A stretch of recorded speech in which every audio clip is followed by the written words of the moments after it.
Friends, तो हम पढ़ रहे थे, हम क्या पढ़ रहे थे?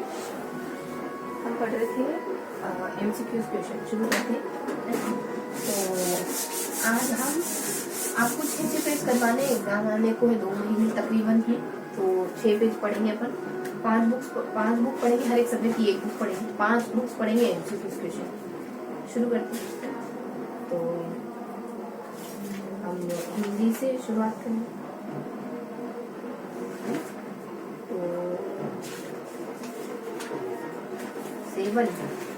तो हम आज 6 पेज करेंगे, ठीक है। तो 11 से पढ़ेंगे, जो कहाँ तक आपको साथ देना होगा, थोड़ा सा फास्ट भी पढ़ेंगे, एग्जाम नजदीक है तो एग्जाम ओरिएंटेड पढ़ाई करेंगे, ठीक है। तो नंबर 6 है 11 से ना, 1 2 3 4 5 6 24 तक पढ़ेंगे। हिंदी है तो जस्ट गो थ्रू। वर्ड किसे कहते हैं? तो किसी भाषा की सबसे छोटी सार्थक ध्वनिया वर्ण होती है, अक्षर ध्वनिया नहीं होते, है ना। तो अगला है कि वर्ण के कितने प्रकार होते हैं? 2, छोटे और बड़े। हाँ, ऋस्व और दीर्घ। भाषा की लघुतम इकाई, एक 10 क्वेश्चन हो जाए, उसके बाद थोड़ा सा अपन रिपीट भी करेंगे। 3 और एक पेज हो जाए, उसके बाद अपन रिपीट करेंगे, ठीक है। वर्ण के कितने प्रकार होते हैं और भाषा की लघुतम इकाई क्या है? तो ये अपने वर्ण वगैरह है। और संयुक्तों को छोड़कर हिंदी में मूल वर्ण की संख्या कितनी है? तो 44 है। संयुक्त अक्षर को छोड़ देकर वो 4 कितने 4-5 वर्णमाला में कितने हैं संयुक्त अक्षर?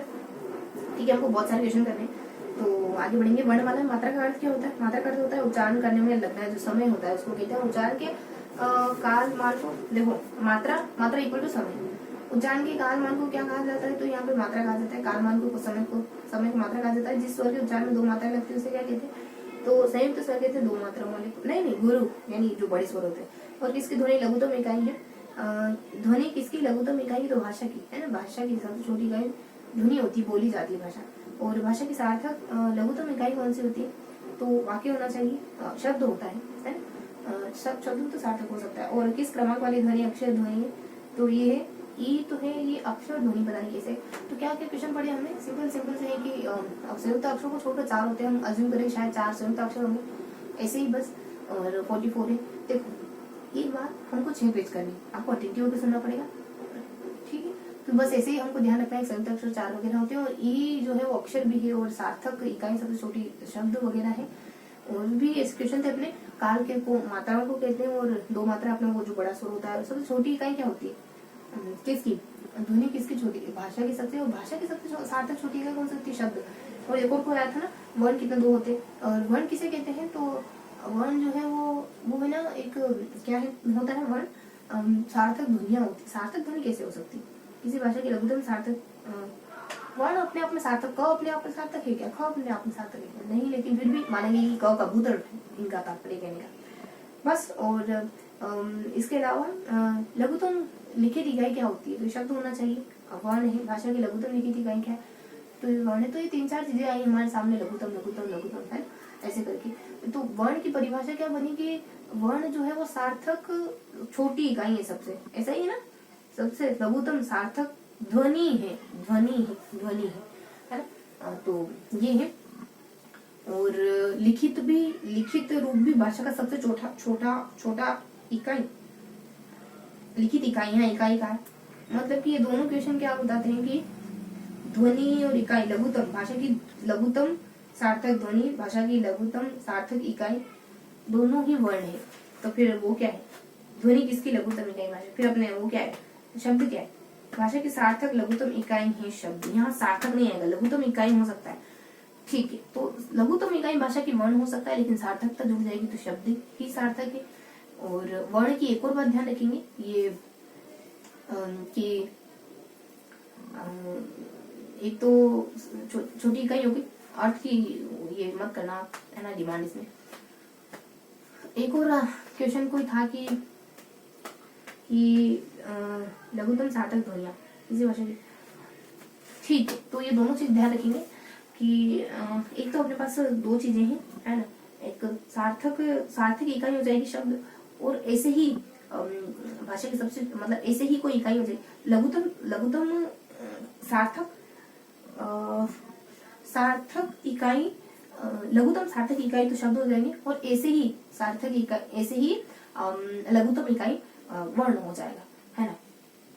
फिर वर्ण में एक और बात और है कि वर्ण जो है वो सार्थक ध्वनि भी है, इकाई के साथ साथ ध्वनि भी, और जब ध्वनि आ गया तब सार्थक जुड़ जाएगा, है ना। तो ये थोड़ा सा ध्यान रखें ताकि चीजें याद रहे। ओके, बाकी चीजों में बताइए किस क्रमांक वाली ध्वनि, अक्षर ध्वनि, तो ये है। बाकी तो सब पूछ लिया ना मैंने आपसे। चलो अगला टिप्स पढ़ना है आपको। देवनागरी लिपि में स्वरों की संख्या कितनी है? तो यहाँ है अपने स्वर 11 है ना।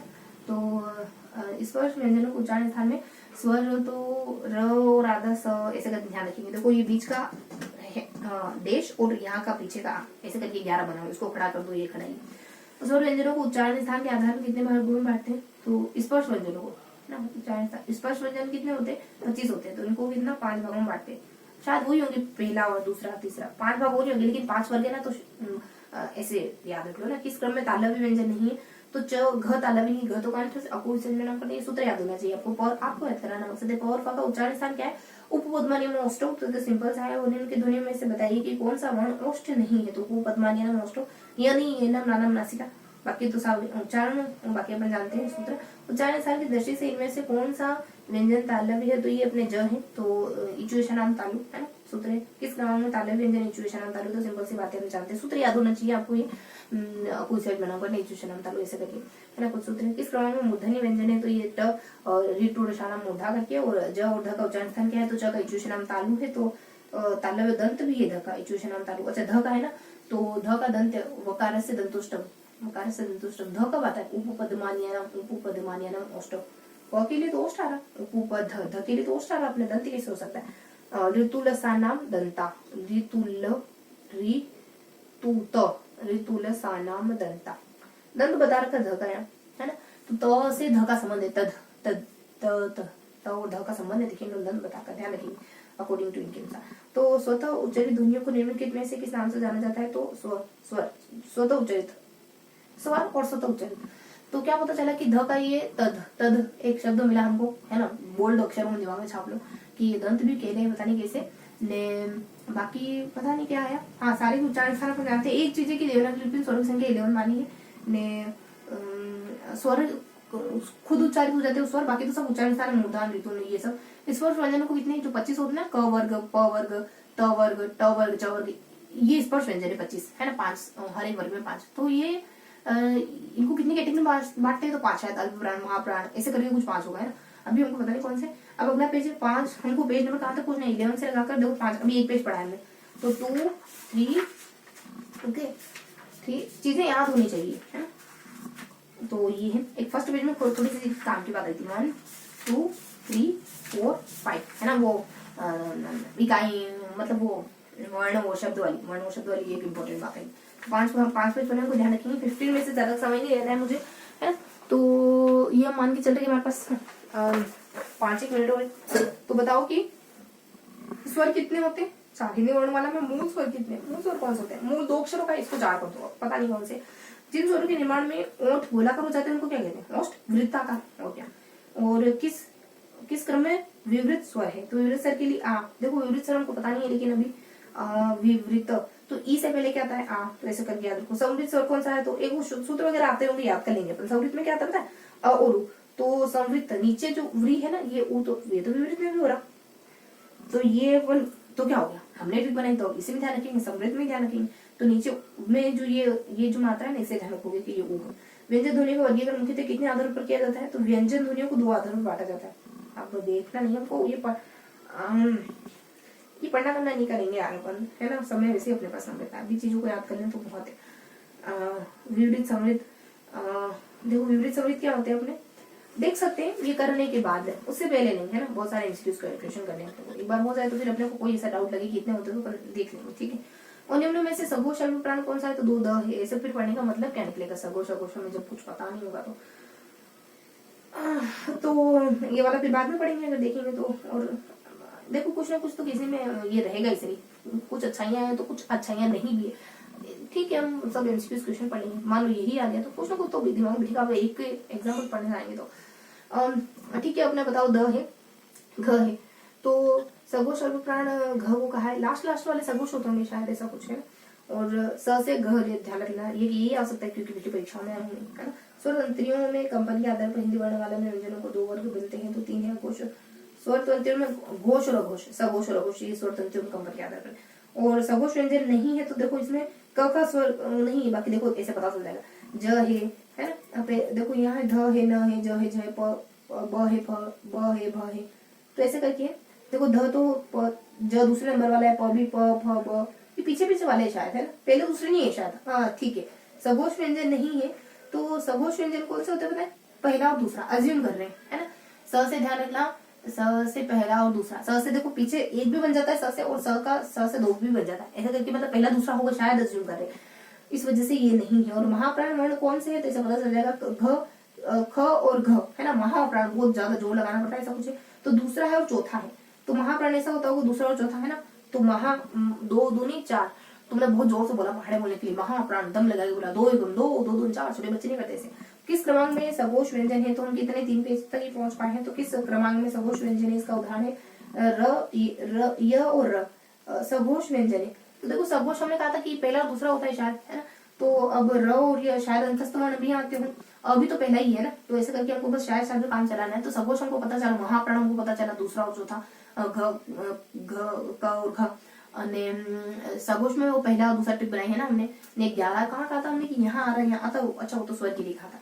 नेको है कि किस क्रमांक में सघोष व्यंजन है, तो हमने कहा था कि अभी सघोष अंतस्थ वर्ण, है ना। चीजें आपको थोड़ी सी समझ में, अंतस्थ वर्ण, है।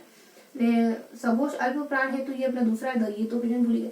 सघोष और अल्प प्राण, अल्प प्राण कौन से होते हैं अभी हमको पता नहीं, लेकिन महाप्राण पता चल गया कि दूसरे और चौथे होते हैं। तो अल्प प्राण तो द त थ द तीसरा हो रहा है ना। तो एक चीज तो पता चल गया ना, सघोष पता चल गया, अल्प प्राण महाप्राण पता चल गया, तो बाकी चीजें हो जाएगी। सघोष में देखो कौन से आते हैं, तो हमको पता चला कि शायद सघोष में पहला दूसरा आता है, तो द तो तीसरा हो रहा है, त थ द। तो एक चीज हमको पता है, बस अल्प प्राण के हिसाब से लगा देंगे। सघोष सघोष अभी हमें क्लियर नहीं हुआ, तो लेकिन यहाँ द आ जाएगा, है ना। और ध्वनियों का वर्गीकरण मुख्यतः कितने आधारों पर होता है, तो किसका, व्यंजन ध्वनियों का।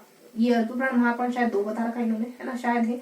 समृद्ध क्या है, तो समृद्ध स्वर में ऊ वगैरह आती है, तो पता करें व्यवस्थित तरीके से, तभी मतलब इनको पढ़ने का।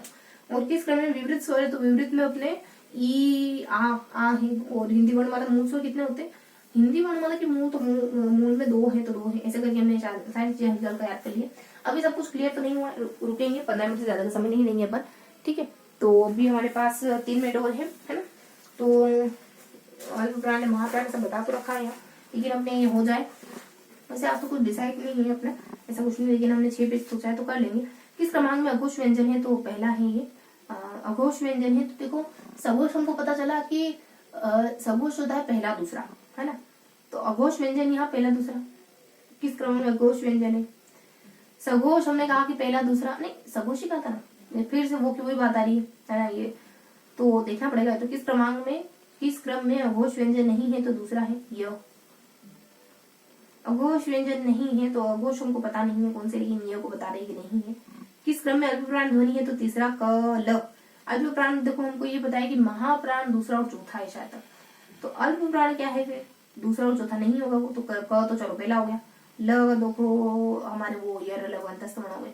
यहाँ पहला कहीं आ रहा है कि दूसरा और चौथा, ख दूसरा हो रहा, चौथा प फ ब भ चौथा हो रहा, और त थ द चौथा, और बाकी में तो अपने वो ट्रिक चल रही है हमारी, ठीक है। निम्न में से अल्प प्राण वर्ण कौन है, तो पहला है क और ग अल्प प्राण व्यंजन है, तो दूसरा और चौथा नहीं है, महाप्राण नहीं है, इसका मतलब अल्प प्राण हो सकता है, चलो इतना तो पता है। देखो स्वर किस में आता है, अल्प प्राण में, महाप्राण में, ये भी ध्यान रखने वाली बात है। सारे क्वेश्चन आए हुए पिछले एग्जाम में। कौन सा वर्ण घोष नहीं है, तो ये दूसरा छ घोष नहीं, माय गॉड, घोष घोष घोष घोष, ये सारी बातें एकदम व्यवस्थित तरीके से पता होगी, तब जाके बात बनेगी, ठीक है। तो फिलहाल तो मैंने आपको याद करवा दिया, लेकिन ठीक है कि कौन सा वर्ण घोष नहीं है, तो ऐसा करके हमने कुल मिला के, ठीक है, ये अभी 14 पेज पढ़ रहे हैं अपन, और कुल मिला के हमने कितने पेज पढ़े, वन पेज, और ये हमारा टू पेज, ठीक है, 1 और 2 पेज, बहुत अच्छी तरीके, 1 और 2 पेज, 2 पेज पढ़े अभी हमने। तो बस इतना ही रखते हैं, 2 पेज पढ़े हैं, और 2 पेज में हमने कुछ चीजें याद करी, अल्पप्राण महाप्राण सघोष अघोष, और ये तो बहुत ज्यादा क्लियर नहीं हुआ, मैं कम से कम 10-12 क्वेश्चन तो पढ़ेंगे। मिलते हैं अगले सेशन में, हंसते मुस्कुराते रहे, दिल से मेहनत करते रहे, दिल से पढ़ाई करते रहे। जय